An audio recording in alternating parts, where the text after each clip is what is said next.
자, 교재는 768페이지. 자, 이어서 나가도록 하겠습니다.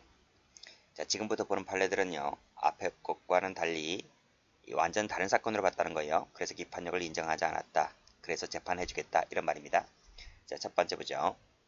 자, 경범죄처벌법상의 음주소란 있고, 자, 이를 납부하였는데 이와 근접한 일시 장소에서 칼을 들고 쫓아가며 죽여버린다고 협박하였다는 내용의 폭조부 위반입니다. 그런데 이 음주소란과, 자, 파란색으로 음주소란 세모 치시고요. 경범죄처벌법 위반죄죠. 칼을 들고 협박하였다는 흉기 휴대협박은 그 밑에 보시게 되면 내용이라든지 수단, 태양 등에 있어서 다르고 차이가 있고 등등해서 기판력이 미치지 않는다. 아시겠죠? 밑에도 2번을 보시게 되면 역시 경범죄처벌법이죠. 인근소란. 그 밑에 칼 들고 상해를 가했다는 거죠. 집단 흉기 상해. 이거 세모 치시고 기판력이 미치지 않는다. 근데 칼 들었다고 해서 무조건 안 미치는 건 아니었었어요. 우리가 전 시간에 봤었던 766페이지 6번 판례를 보시게 되면 도끼 이 부분으로 스치게 하여 2주간 치료를 요했다는 그 도끼 사건 같은 경우에는 기판력이 미친다고 했었습니다. 그래서 그 판례랑 좀 비교하시기 바랍니다. 자, 다음. 그러니까 일단은 여기 1번하고 2번을 묶어보시고요. 묶어보시고 이건 기판력에 미치지 않는다. 그냥 외워버리시면 됩니다. 3, 4번도 묶어보시고요. 자, 여기도 보면 경범죄처벌법상의 음주소란 나와있죠. 그 밑에 경찰관들을 폭행해서 공직방을 해야 했다. 공직방 세무 치시고 밑에 중상의 세무 치시고 역시 이것도 기판력이 미치지 않는다. 이렇게 보시면 됩니다. 자, 그 다음 고의범 과실범 미치지 않아요. 고의 과실 미치지 않는다. 다음 페이지도 보면 자, 6번 판례 보면 7번부터 먼저 볼까요? 업무상 과실범이죠. 과실. 그 다음에 그 위에 나와 있는 도로교통법상의 안전의무 위반, 안전운전의무 위반 행위. 이거 고의범이죠? 고의범이고 밑에 과실범이고. 6번도 마찬가지입니다. 그렇죠? 6번도 보시게 되면 여기 업무상 과실치상죄, 중과실치상죄 할 때, 그렇죠? 여기서 업무상 과실 세무 치시고 그 위에 나와 있는 이 신호 위반 범칙 행위로 인해서 교통사고를 일으킨 사람이 통고 처분을 받아서 범칙금을 납부하였다. 여기서 범칙금 납부, 통고 처분을 받아서 범칙금 납부하였다. 이거 고의범이죠? 고의범. 이 고의범이고, 그 다음에 과실범 나와 있는 거, 과실범 나와 있는 거는 고의과실은 기판력이 미치지 않는다. 이렇게 외우시면 될 것 같아요. 그래서 요거 6, 7번 묶으시고요. 그쵸?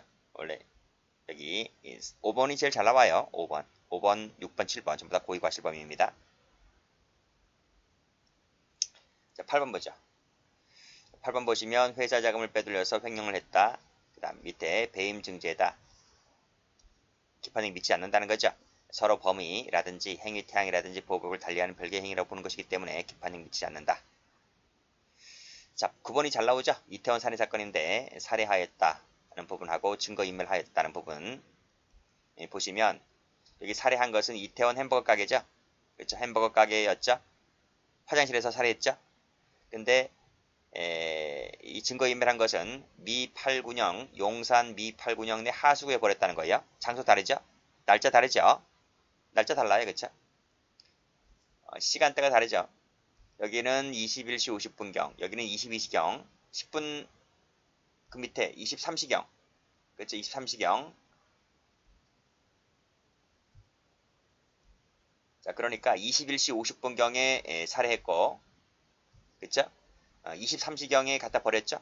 날짜 다르죠? 아니, 시간이 다르죠? 시간대가 다르고, 그 다음에 장소 다르고요. 그렇기 때문에 밑에 보시면 보호구역도 다르고 재질도 다르고 하기 때문에 기판력이 미치지 않는다 그랬습니다.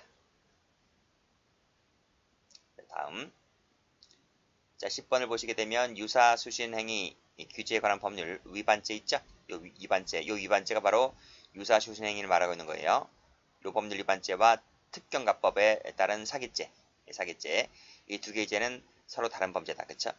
구성요건을 달리하는 별개의 범죄이기 때문에 경합범 관계로 보아야 하므로 따라서 기판적이 믿지 않기 때문에 경합범을 처리하겠다 이런 말입니다. 아시겠죠? 형법 공부하시는 분들은 좀 겹치죠? 그 실제 경합할 때 그때 좀 많이 나와요. 이제 다음 페이지도 보시게 되면 유사 석유 제품 할 때 제1범죄 그 다음에 밑에 제2범죄 근데 제1범죄 끝난 다음에 범행을 중단했어요. 중단했다. 그래서 여기서 일단은 1범죄는 끝난 거예요. 2범죄 행위를 할 때는 새로운 고의를 갖고 시작하는 거예요.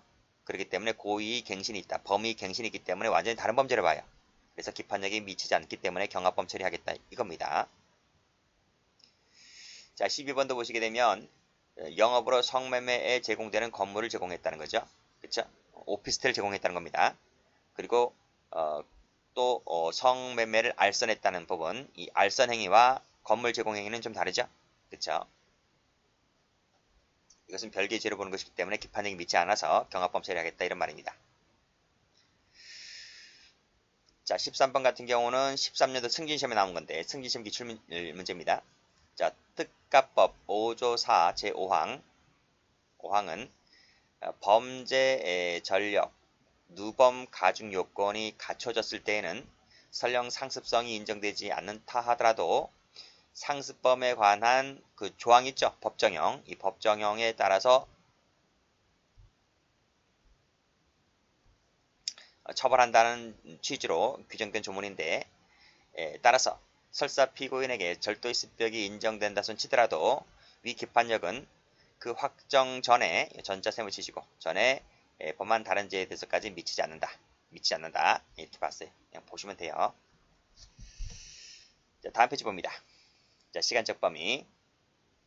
자, 시간적 기판력이 미치는 자, 계속범, 상습범, 이 포괄일죄의 이 부분행위가 확정 판결 전후에 걸쳐서 행해졌을 때 어느 시점까지 기판력이 미치는가와 관련해서 우리 학설과 판례는 사실심 판결 선고시로 보고 있어요. 그래서 이 판결 선후에 죄에 대해서는 두 개로 나누어지게 된다. 이렇게 보고 있죠. 자, 판례 봅니다. 자, 기판력의 기준 시점은 사실심 가능성이 있는 최후 시점인 판결 선고시다. 줄여서 사실심 판결 선고시다. 이런 말입니다.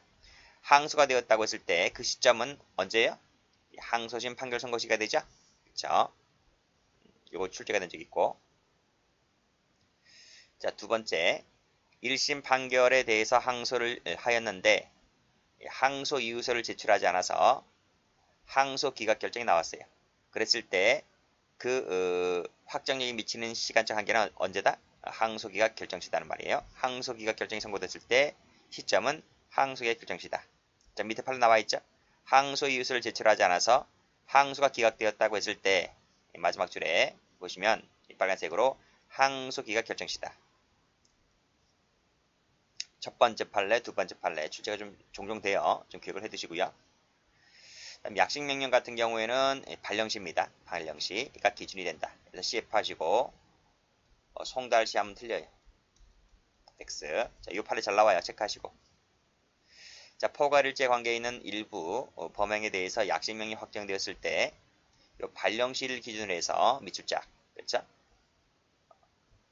그 전의 범죄에 대해서 뭐 한다? 전에 대해서는 면소판결 때리고요. 면소판결 때리고 그 이유는 뭐다? 그 이유에 대해서만 유죄판결 때리면 돼요. 그렇게 해서 분리가 된다는 거죠. 자, 됐고 밑에 판례 갑니다. 이것도 출제가 잘 됩니다. 체크하시고. 이거는 형법 시간에 배운 적도 있어요. 그렇죠? 형법 시간에 똑같은 판례 배웠어요. 자, 상습범으로 포괄일죄 관계에 있는 여러 죄의 이 범행 중 일부에 대해서 유죄 판결이 확정되었을 때 그 확정 판결 사실심 선고 전에 저질러진 나머지 죄에 대해서 새로이 공소가 제기되었다고 한다면 여기 기판력이 미치잖아요. 그렇죠? 여기 기판력이 미치는 부분이기 때문에 면소 판결 때리면 돼요. 이 면소 판결 때리려고 한다면 조건이 필요합니다. 이 기소를 할 때마다 기소를 할 때 상습범으로 기소가 되었다는 것이 전제일과 조건이 달했을 때 면소 판결 때리는 거예요. 상습범으로 기소가 안 되면 면소 판결 못 때려요. 일단 끊고요. 그래서 상습범이 아니라 단순히 기본 범죄로 처단되는데 그쳤을 때는 이건 무슨 말이죠? 이것은 단순 사기로 기소가 되었다는 말입니다. 상습범으로 기소된 것은 상습사기죠. 상습사기로 기소된 거고요. 기본 범죄의 요건으로 처단됐다는 것은 단순 사기로 기소가 되었을 때는 그런 말이.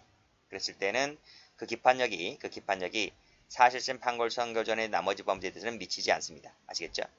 그 전에 나머지 범죄에 대해서는 미치지 않는다. 됐어요? 이런 얘기예요. 형법 시간에 배웠는데 여기 사기, 그렇죠? 여기 사기, 여기 사기, 여기 사기. 즉 갑이란 친구가 그렇죠? 사기를 범했는데 1월 1일 날 사기치고 2월 1일 날 사기치고 3월 1일 날 사기치고 4월 1일 날 사기쳤단 말이에요. 이 네 가지는 전부 다 포괄일죄란 말이에요. 포괄일죄 상습사기로 상습사기가 된단 말이에요. 아시겠어요? 근데 수사관이 밝혀낸 것은 요 세 개밖에 못 밝혀냈어요. 이 네 번째 사기는 못 밝혀냈단 말이에요. 피고인이 안 불어서 자백을 하지 않아서. 그러니까 일단 세 가지는 밝혀냈단 말이에요. 그래서 이 세 가지를 어떻게 했다? 기소한 거지. 기소. 상습사기로 기소했다. 아시겠죠? 여기서 어떻게 됐어요? 여기서 유죄 판결 나왔어요. 유죄 판결 나왔다. 라고 했을 때 요 유죄 판결의 기판력은 이 판결이 나왔던 시점을 기준으로 해서 그 전까지 전부 다 미쳐요. 이렇게 다 미쳐요. 이렇게 다 미치는 거예요. 아시겠죠? 그래서 이 검사가 나중에 요 4월 1일 날 했던 사기를 나중에 추가 발견했어요. 추가 발견해서 기소했단 말입니다. 기소했다고 했을 때 여기서 무슨 판결 때린다? 기판력. 여기 이 죄에 대해서까지 기판력이 미치는 것이기 때문에 따라서 이 부분을 추가를 기소했다 할지라도 여기서 무슨 판결 때립니까? 면소 판결 때린다는 말이에요. 면소 판결 나온다. 아시겠죠? 왜냐하면 이 사건까지 재판 효력이 미쳤기 때문에 여기서 별도로 재판할 것이 없단 말이에요. 그러려고 한다면 첫 번째 처음에 이 세 가지 기소할 때 뭐한다? 상습범으로 기소를 해야 된다. 이런 말입니다. 그런 얘기 나와지고 있는 거죠. 다시 한번 읽어볼게요. 상습범으로서 그쵸? 상습범으로서 포괄일죄의 관계에 있는 여러 죄의 사실 중에서 그 일부에 대해서 유죄 판결이 확정되었을 때 요 세 가지죠? 요 세 가지에 대해서 유죄 판결이 확정되었을 때 그 사실심 판결 선고에서 저질러진 나머지 죄 이거죠? 요 네 번째 이 전체 다 미치니까요. 나머지 대해서 서로 공소가 제기되었다고 한다면 여기서 뭐한다? 면소 판결 때려준다. 그러려고 한다면 첫 번째 기소할 때 상습범으로 기소를 해라 이런 말입니다. 단순 사기로 기소할 때는 효력이 미치지 않아요. 그때는 마지막 줄에 미치지 않는다. 아시겠죠? 다음 페이지 이를 보시면 여기서 뭐라고 했나요? 여기서 그 계속범, 상습범, 포괄일죄의 부분행위가 전후에 걸쳐서 행해졌을 때 어느 시점까지 미친다? 사실심 판결 선고시까지 미친다. 그렇기 때문에 판결 선고 전후의 범죄는 두 개로 쪼개진다. 아시겠죠? 다음 페이지 보시게 되면 여기 요팔라 보죠. 요팔라 두 개 묶으시고 그 다음에 그 위에 두 개 묶으시고 요 판례들은 전부 다 형법 시간에 똑같이 나와요. 그래서 여기 한번 볼까요? 상습사기죠. 포괄일죄죠. 1년의 사기 범행 중간에 이 동종이죠. 밑에 동종이죠. 그렇죠. 복무 이탈 관계도 형법 시간에 배웠어요. 의 확정 판결이 있을 때에는 앞뒤가 쪼개진다. 분리가 된다. 밑에 분리가 된다. 자, 됐어요. 근데 그것이 아니라 동종이 아니고 별종이라면 별종이죠. 별종이라면 쪼개지는 거 아닙니다. 두 개지로 분리가 되는 것이 아니고 그렇죠. 밑에도 둘로 쪼개지는 것이 아니고요. 확정 판결 후인 최종의 범죄 행위 시에 완성된다. 이것도 마찬가지입니다. 그렇죠? 그러니까 동종일 때는 분리가 되고 별종일 때는 분리가 안 되고 아시겠죠? 이거 한번 봐봐요. 이거 보시면 여기 사기, 여기 절도, 여기 사기, 1월 1일 날 사기, 2월 1일 날 사기, 3월 1일 날 절도, 4월 1일 날 사기, 5월 1일 날 사기 쳤잖아요. 그런데 지금 여기 요 사기는 포괄일죄잖아요. 그쵸? 포괄일죄. 그쵸? 그쵸? 포괄일제인데 중간에 이 절도라는 것이 꼽살이 끼어 있다 하더라도 속된 말로 꼽살이 끼어 있는 거죠, 그쵸? 앞뒤 전으로 꼽살이 끼어 있는 거죠. 그러니까 다른 종류. 요 다른 종류를 기소했다. 검사가 그쵸? 기소했다. 이걸 기소했다고요. 기소했다 하더라도 이 확정 판결 나왔다 할더라도 이 앞에 두 개 사기와 뒤에 두 개 사기가 분리되는 게 아니라니까요. 아시겠죠? 이것만 빼고 이건 따로 재판하고요. 따로 재판하고 앞에 사기와 뒤에 사기를 싸잡아서 포괄일제로 다시 기소하면 되는 거예요. 아시겠죠? 그렇게 보시면 됩니다. 외권 읽어보시면 돼요. 자, 비상습범으로 기소가 되어서 확정 판결이 되었다면, 그쵸? 기판력이 발생하였다고 본다, 그쵸? 뒤에 드러난 다른 사실 또는 부가하여 전 확정 판결의 효력은 상습범물에 대한 판결을 받고 적용하는 것은 적절하지 않다. 뭐 어려운 거 아닙니다, 그쵸? 그냥 읽어보시면 돼요. 자, 됐고 기판력의 효과 보시게 되면 말씀드렸듯이 면소 판결입니다. 그쵸? 그리고 검사는 불기소 처분하면 되는 것이고요. 그 다음에 이 확정 판결이 이 중대하고 명백한 오류가 있다고 한다면 뒤에 배우는 상속권 회복이라든지 그 다음에 재심이라든지 비상상고는 뒤에서 배우니까 그때 보도록 하면 됩니다. 네, 됐죠? 네, 다음 페이지 봅니다. 소송 비용. 자, 성격 볼게요. 소송 비용은요. 소송 비용은 형이 아니에요. 형이 아니다. 그렇기 때문에 불이익변경 금지 원칙이 적용되지 않는다. 불이익변경 금지 원칙은 뒤에서 바로 배울 겁니다. 자, 됐고. 그 다음에 비용의 범위는 읽어보시면 돼요. 시험 문제 안 나오니까 읽어보시면 될 것 같고, 국선 변호인 같은 경우는 포함되지만 사선 변호인 비용은 포함되지 않습니다. 자, 비용 부담자 볼까요? 비용 부담은 밑에 국가가 부담하는 것이 원칙이긴 하지만 뭐 예외가 있다는 거죠. 읽어보시고요. 자, 올라가 보시면 형선고는 그쵸? 형선고는 할 때에는 피고인에게 비용 부담의 전부 일부를 부담하게 하여야 한다. 근데 예외가 있죠? 경제적 사정으로 좀 어려워요. 그랬을 때는 그러하지 않다는 예외 조항이 있고요. 피고인에게 책임질 만한 사유가 있을 때 형선고를 하지 아니한 경우에도 피고인에게 부담하게 할 수 있다는 거죠. 재량이죠? 재량이다. 선고를 하지 아니할 때에는 재량으로 부담하게 할 수 있는 것이고 그게 아니라 형선고를 할 때는 여기 형선고를 하는 것이고요. 여기 형선고하지 않는 거예요. 아시겠죠? 형선고를 할 때는 부담하게 해야 되는 것이고 형선고를 하지 아니할 때라 하더라도 책임질 만한 사유가 있을 때는 그자에게 부담하게 할 수 있는 것이고 이렇게 보시면 됩니다. 연대부담 가능하네요. 다음 자 검사만이 그쵸? 검사만이 상소나 재심 청구를 했을 때 그 상소나 재심 청구가 기각되거나 취하됐을 때는 피고인에게 부담시키지 못해요. 자 고소고발인 자 고소고발에 의해서 공소를 제기한 사건에 대해서 피고인에게 무죄가 나오거나 면소가 나왔습니다. 그랬을 때 그 고소인 고발인에게 고의나 중대한 과실이 있을 때에는 그자에게 그자가 누구지? 고소고발인이죠? 그자에게 부담하게 할 수 있는 거죠. 재량이죠? 재량이다. 자, 검사 아닌 자네요. 검사 아닌 자. 이 검사 아닌 자에는 밑에 각주를 보시게 되면 여기 피고인도 포함된다 그랬어요. 체크하시고요. 아닌 자가 상소나 재심 청구를 했을 때 이게 기각되거나 취하됐을 때는 그자에게 그죠? 이 그자에게 역시 부담하게 할 수 있는 것이고요. 재량이죠? 등록 조심하시면 돼요. 취하도 마찬가지고요. 똑같다 이거예요. 앞 페이지 다시 한번 가볼게요. 앞 페이지에서 마지막에 재량이죠? 이것도 재량이죠? 재량이 아닌 게 뭐예요? 이게 재량이 아니죠? 이 부분이 재량이 아니다 이거예요.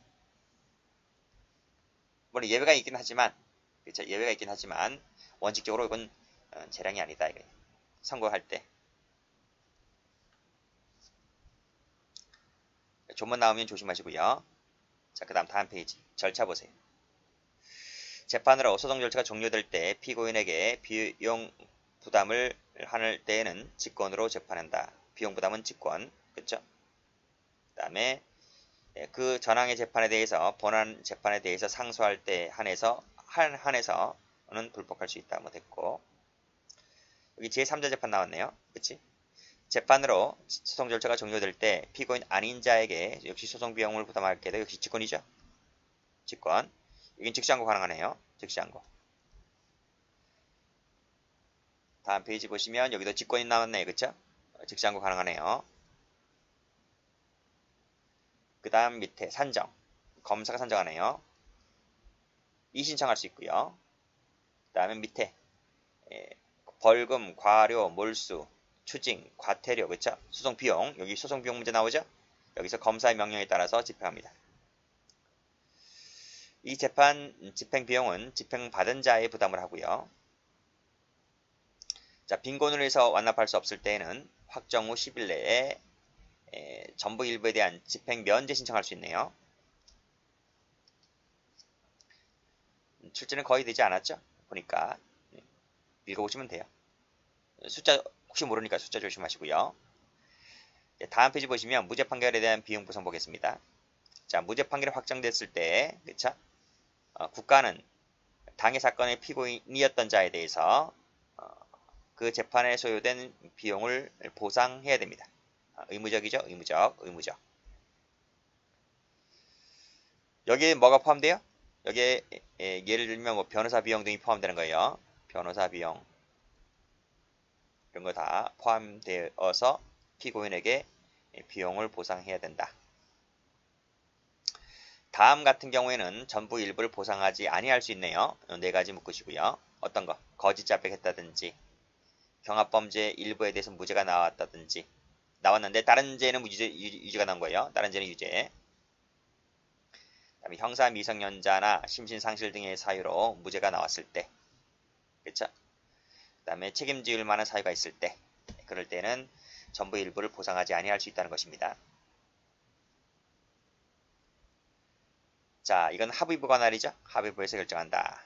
이게 중요합니다. 2항. 그래서 안 날로부터 3년 동그라미. 무죄 판결이 확정된 날로부터 5년 동그라미. 이거 조심하시고요. 여기 대해서 돈 문제지, 비용 보상이니까 돈 문제죠. 즉시항고 가능합니다. 범위 볼게요.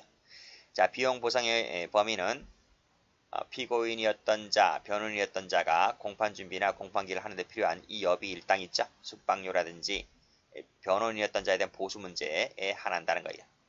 그쵸? 그 다음 나머지 읽어보시고 밑에 신용균형 보시고 여기까지 합니다.